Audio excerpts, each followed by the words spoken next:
And joining us is the Couva North MP and UNC Shadow Minister of Agriculture. Let me start by wishing him a happy new year and all the best to you and your entire staff. Pleasant good evening to you, Mr. Ravi Ratiram. Thank you very much, Brother Mikee K, and a pleasant good night to everyone out there listening and tuning in to the Observer. Thank you. Of course, last Monday, the UNC had their anti-crime talks at La Jolla, and there was some concern, and I want people to understand just exactly where crime has affected so many aspects of our society and our lives.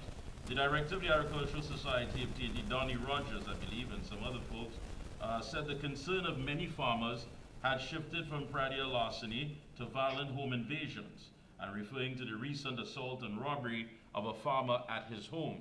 This, of course, did not start overnight, and I know you've been advocating for quite some time, if not those who are involved in the marine sector, as fishing and what have you, and also those who are livestock and all aspects of farming. They're afraid, of course, this is farmers are being hogtied, lit alight in front of their family, tortured and robbed, and that is what is happening to farmers for quite some time. Please expand on that. Thank you very much for this opportunity, Brother Mikee, for us to discuss this very pertinent issue to the success of the agriculture sector, which is that of predial larceny. I have been speaking on the predial larceny situation facing farmers since I became the Member of Parliament for Couva North in my first budget presentation and as the Shadow Minister for Agriculture, Land and Fisheries. And what we have seen is that the crime situation continues to escalate, and it has become very, very scary now that farmers are no longer just worried about losing their produce, but they are now very concerned and worried about losing their lives, losing their equipment, losing their vehicles. And this is what we heard coming out of the consultation, how serious it has become. And the sad thing about it is that despite there have been continuous call from the opposition, myself and my colleagues, from the leader of the opposition and others from the opposition benches inside the parliament, there has also been continuous calls from various farming communities, like the Kunjal farmers who have been facing with these things over the last few years gone by, the Carnival farmers, which are just a stone throw away from where the predial larceny unit was located in central Trinidad. Now you have been made aware that unit has been shut down for the refurbishment of the facility after how many years. And the sad thing about it is that these officers have been sent down to Captiville and down to Cregnish. And when you look at the facility, Mikey, I shared with you some pictures a little while earlier. Yeah. Pictures of what exactly these predial larceny officers have to endure down in the Captiville Point 14 area there. It's really, really a sad state of affairs. We see circling on social media a container office with a snake outside. That is where the predial larceny officers are stationed. And if it is that you are moving temporarily relocating these officers from Carsonfield down to South, why leave Central unmanned? Why leave Central Trinidad without any sort of predial larceny presence? Is it that we could not have provided two proper air-conditioned, refurbished temporary office, prefab office right here in Central? There are many buildings, government buildings around Central that we could have utilized to provide temporary accommodation for these predial larceny officers. Yeah, Mr. Ryder, let me weigh in here. There seems to always be a problem as far as mobility when it comes to these officers. There's no vehicle, they can't simply come to take a statement or report. And this has been going on for quite some time. Now, as far as have you spoken to anyone in authority and tried to work something out to get these farmers the protection that they deserve? Definitely, Brother Mikee. This is a matter that we have raised in the Parliament. I have raised this year after year at every standing finance committee with the Honourable Minister of Agriculture, Land and Fisheries. And the sad thing about it is there has been budgetary allocation last year, this year, the year before, for the procurement of vehicles for the predial larceny unit, which they failed to provide. They failed to provide, they failed to utilize the resources that was made available to them over the years gone by. So in fiscal 2023, that $9 million that was allocated towards this has now been reduced to $3 million. When you look at the yellow books, the draft estimates, because of the fact that it just did not utilize it. So naturally, finance, how it works is if it is that funding has been allocated a specific line item and it is not utilized, naturally the Ministry of Finance cut the allocation. And if it is that it is used out, then in the mid-year review, a further allocation is given. The reason that we have had these drastic cuts in agriculture is because this government has been failing to implement almost everything that they continuously promise in their budget. You remember the 500 million stimulus package that they boasted about? Yes, for agriculture, I believe, yes. Yeah. Out of that, they failed to utilize that to pave any agricultural access roads. They failed to utilize that to provide any irrigation dam or pond. They failed to utilize that to clean water courses, to alleviate flooding. Well, Mr. Ratiram, again, it's coming across as if we've had many discussions here on this program with many stakeholders in different sectors of industry. If it's a matter of saying that the government is not labor friendly, the government is not wages friendly, and the list goes on and on. But we're talking about food production here. I mean, there's allegations of extortion. And many of us read that article where you had someone, a fisherman who had to flee to the United Kingdom in fear of his life. We're talking about crime, but you mentioned some things that we've always discussed, and that is access roads. I mean, how are farmers expected to go out there and do their job if they can't even access the crops or access the land that they need to be working? And these things, many of them are low-hanging fruits. It's not something that you need rocket science to go there and try to reinvent the wheel. I mean, we're talking about just getting these basic things to farmers so they can actually go out there and start producing. And listen to the sad thing about it. These farmers who have their 2-acre parcels are being threatened by this government that if you don't cultivate your 2-acre agricultural plots, they are going to take it back from them. Now, I have personally went on site visits to these agricultural development areas, these dilapidated agricultural access roads with Minister in the Ministry of Agriculture, Avinash Singh.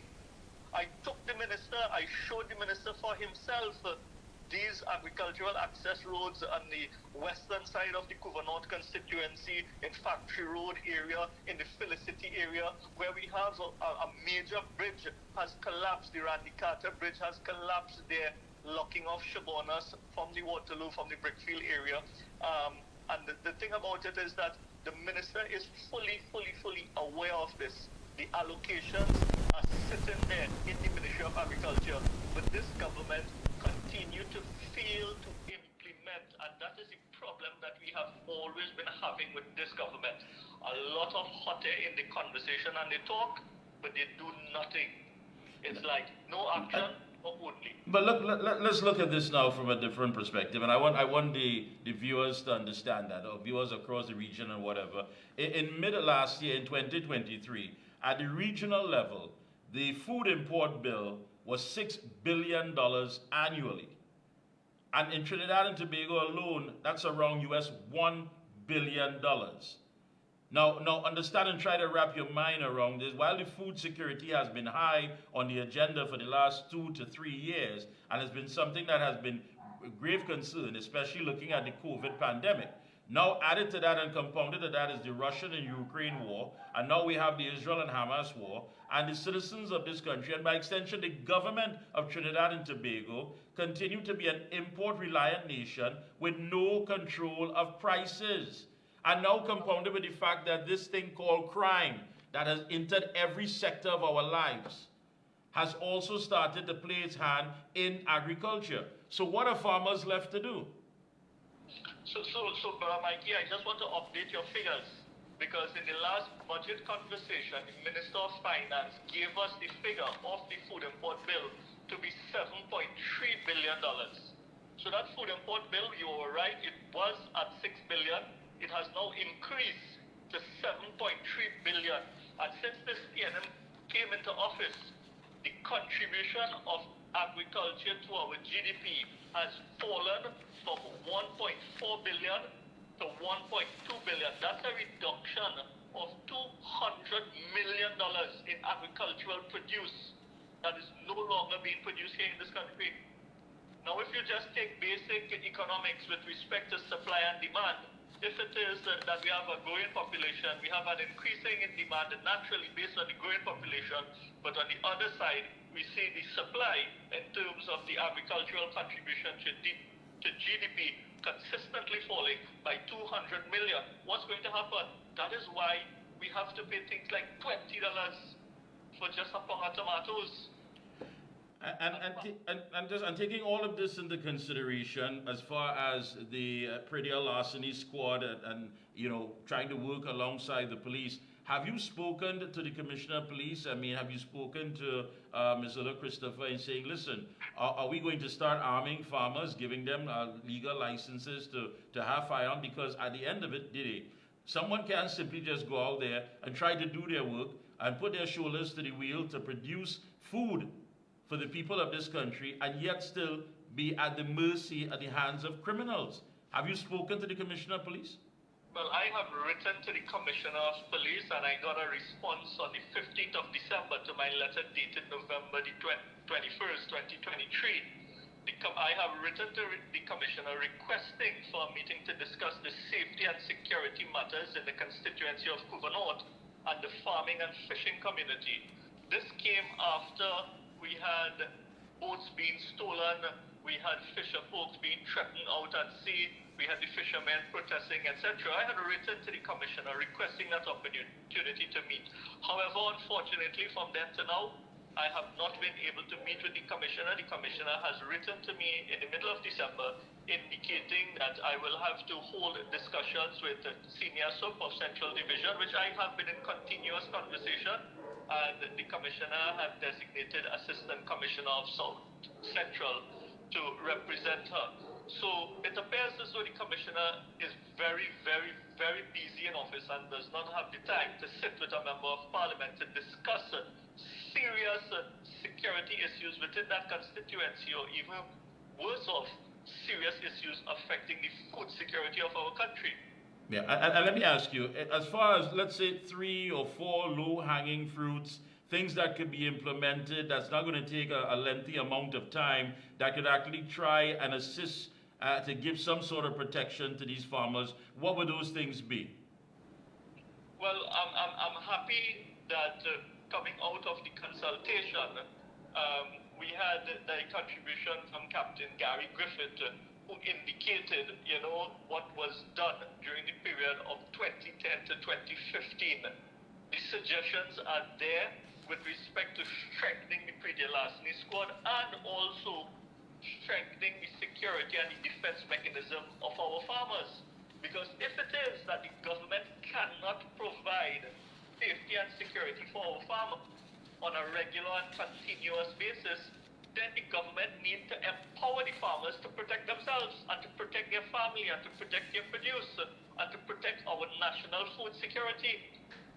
So, we need to strengthen that security and that safety for our farmers by allowing farmers who are law-abiding citizens and who legally qualify for licensed firearms to arm and to defend themselves from against the criminal elements out there.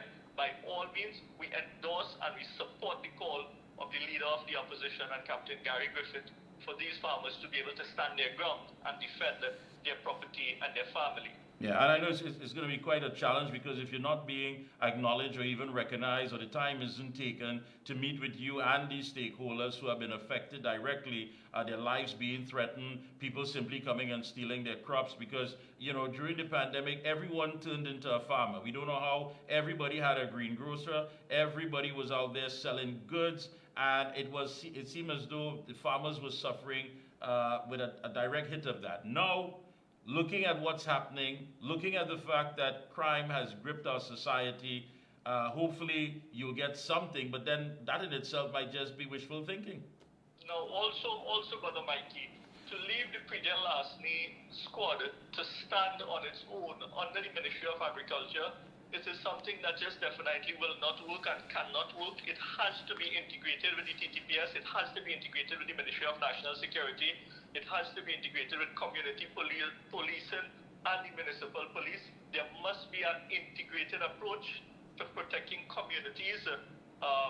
And if it is that it is left alone, you see, when you make a call to the Pride Lasny squad and they don't have vehicles, they don't have sufficient personnel to come out to leave the station to respond, they don't even have that direct link and backup with the TTPS at this point in time. There seems to be a breakdown of communication and they are all operating in silos. This cannot be. It must be integrated and there must be an all-out approach to ensuring safety and security of our farmers and our communities by extension. And this, of course, has somewhat been, well, not somewhat, but definitely a hindrance for the farmers. Have they looked at some other methods? Have they implemented anything on their own, taking some sort of action to ensure some sort of network? Well, farmers, what I can tell you is some of the farmers, the tobacco farmers, the Masilan, the Lightborn farmers, they, just as how we have been setting up a neighborhood community patrol, so too like the councillor from down in that Gasparilla area, Councillor Ravi and Councillor Sharon Badal, they have been networking with these farmers so that there are neighborhood watch groups now. Some of the farmers are providing watchmen and they are rotating it amongst themselves because it's like an entire farming community. So they are setting up themselves into neighborhood watch groups. Some of them are even paying for private security to patrol their areas, when in truth and in fact, these things is a responsibility of the government. We have EMBD who's supposed to be patrolling these plots. They're supposed to have security patrolling these plots. These things are not happening. But farmers are not going to roll over and crawl on their belly. Farmers will continue to stand tall and punch the sky and do what they have to do to ensure that food is provided to our nation and our citizens. Farmers are one of those who significantly contribute to our country. And we salute all our farmers tonight, Mikey. We salute our farmers and we salute how they continue to fight back, how they stand their ground, how they come together and they look out for each other and they are their brother's keeper. And we also need to do that for them. If it is that we know that these are stolen goods or these are goods being sold, when you see things like avocados being sold at very low and cheap prices because there's a suspicious activity involved in that. We do not support those type of things. No, we shouldn't, but I'm telling you, in this guava season, if you get an avocado for $3, you taking that and you running with it because that's just the reality of it. But there's something has to be done. I agree with you 100%. I mean, farmers can be under such strain when it is that they're producing so much and at least trying to go out there and do their work and ply their trade. It's totally unfair, and I agree with you. Any closing comments? Go right ahead. Well, I just want to congratulate you, Brother Mikey, on the work that you have been doing in highlighting these real and serious issues affecting our citizens and our country. I want to, wish all the best to our listeners out there for 2024, even though you say we're in the cover season, we're in some very difficult, turbulent times at this point in time. But we can make it if we try. Once as we stay united and we stay together, at the end of every dark cloud, there's always a silver lining. And at the end of the darkest night, the sun will always rise again. I salute my political leader, Honorable Kamla Prasad Bisasa, and on behalf of my parliamentary colleagues, I wish everyone out there all the best for 2024. Thank you so much, Mr. Ratiram. Keep up the good work. Best of luck to you and your entire team, and we'll be checking in with you periodically. Thank you, my brother. Thank you so much.